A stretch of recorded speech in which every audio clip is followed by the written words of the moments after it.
Bonjour, je m'appelle Pierre Gattaz, je suis industriel depuis une quarantaine d'années, patron de l'entreprise Radial depuis 30 ans, j'ai été patron du MEDEF de 2013 à 2018 pendant 5 ans, puis responsable de Business Europe, le patronat européen, et j'ai créé une association il y a quelques années pour aider les chômeurs longue durée à créer leur entreprise. Alors j'ai voulu écrire ce livre qui s'appelle Enthousiasmez-vous, parce que je vois beaucoup de Français tristes, un peu déprimés, pessimistes, alors que la France a des atouts considérables.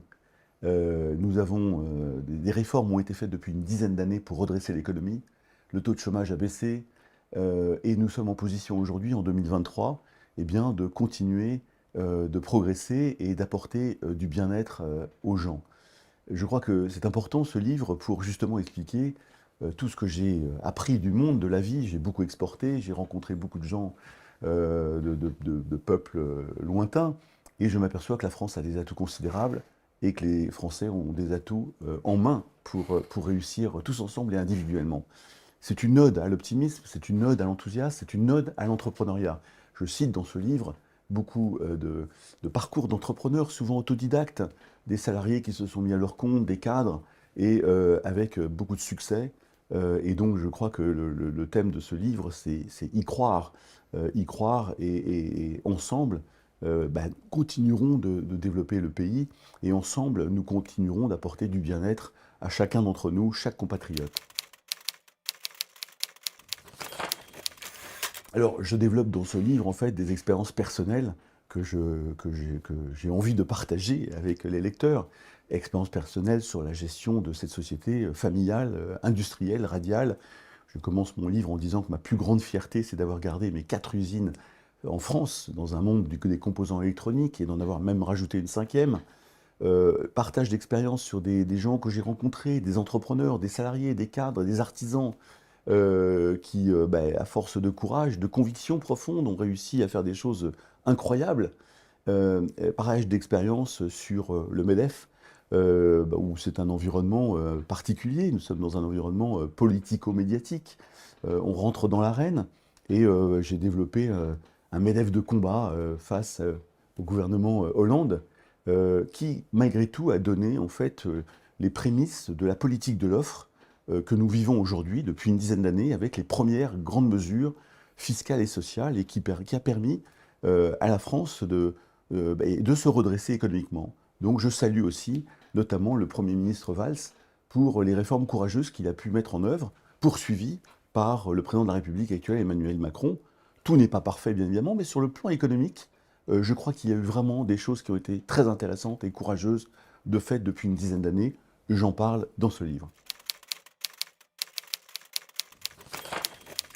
Alors je développe aussi dans ce livre l'aspect association Y croire et agir que j'ai créé il y a 5-6 ans pour aider en fait les chômeurs longue durée dans la ruralité à retrouver une estime d'eux-mêmes, une dignité par la création d'entreprises, en fait par le projet. Et je commence souvent d'ailleurs mes formations à ces chômeurs en leur disant enthousiasmez-vous sur votre projet de vie. Eh bien, lorsqu'on tire les gens par leur projet, leur rêve, qui est d'être manucure, d'être coiffeuse, de monter un bar tabac, un restaurant, eh bien, on tire, je dirais, par la foi, la raison d'être, l'optimisme, l'enthousiasme du projet. Et eh bien, ces gens-là vont pas forcément tous créer leur entreprise, mais ils se retrouveront dans une situation de savoir-être pour se présenter à des patrons et trouver un job. Donc cette association a créé a formé 1000 personnes depuis 5-6 ans, notamment dans les Hauts-de-France, dans des endroits un peu difficiles comme Fourmies, Maubeuge, Lens, et avec un résultat tout à fait intéressant que je développe dans ce livre. Dans ce livre, je parle aussi de mon projet entrepreneurial mené depuis 5-6 ans avec ma famille, qui est le domaine vinicole de Sannes, Château de Sannes, qui est une start-up en fait, puisqu'il n'y avait que des grappes, des vignes, mais rien d'autre. Donc nous avons redéveloppé un chai de vinification, des bouteilles, une marque, les vins, rosé, rouge et blanc. On fait ça en famille, on a développé un écosystème, on a créé 9 emplois, on fait travailler les artisans locaux.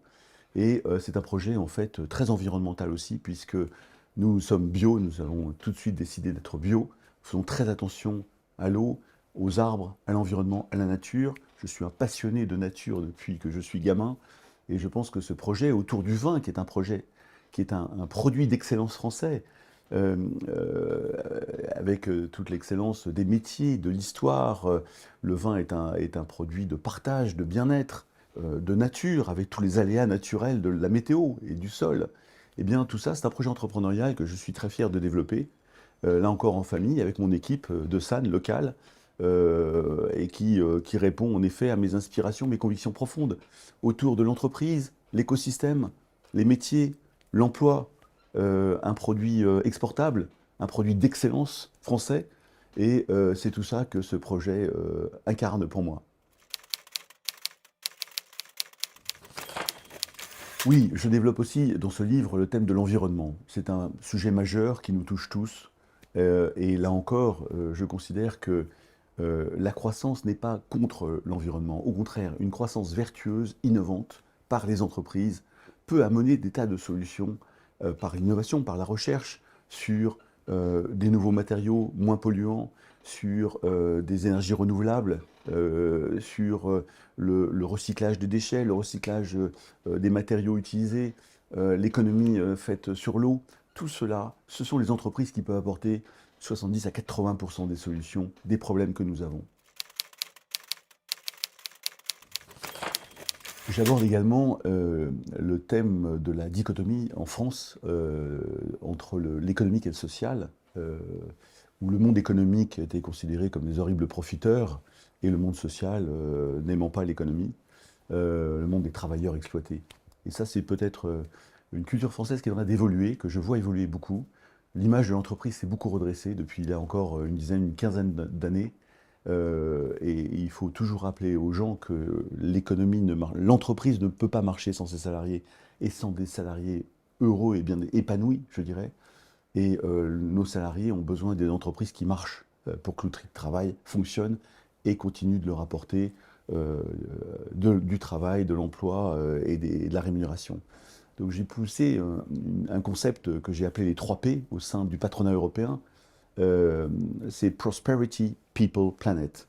La prospérité économique étant la base qui permet de donner de la prospérité aux salariés, à nos collaborateurs, et la prospérité de la planète. Si la prospérité économique ne fonctionne pas, ne marche pas, c'est extrêmement compliqué. Je ne connais pas de contre-exemple dans le monde pour donner de la prospérité aux hommes et aux femmes et de régler les problèmes d'environnement. Il est fondamental que les entreprises fonctionnent, et pour ça, en effet, il faut que les chefs d'entreprise soient bienveillants, et j'en parle beaucoup dans ce livre, mais exigeants. Voilà, c'est une entreprise qui doit être prospère, être rentable, mais avec ses salariés, et c'est très important lorsque cette entreprise veut durer dans le temps, comme les entreprises familiales que je connaisse, nous travaillons dans la durée, dans le temps. Il faut préserver ses salariés et il faut bien sûr préserver la planète et l'environnement. Alors, quelques conseils pour les personnes qui nous écoutent, qui veulent entreprendre. Eh bien, écoutez, allez-y, il faut se jeter dans la piscine à un moment. Il faut essayer. Vous savez, je cite toujours Walt Disney qui a créé Walt Disney Corp, celle qu'on connaît, après 6 ou 7 échecs. Même si l'échec fait partie, je dirais, de l'expérience, il ne faut pas que vous ruiniez toute votre famille, bien évidemment, pendant des générations. Mais l'échec fait partie de l'expérience et il faut savoir rebondir. Il faut croire en son projet. C'est des projets magnifiques, ça donne parfois des entreprises incroyables. Et croyez dans votre projet, enthousiasmez-vous.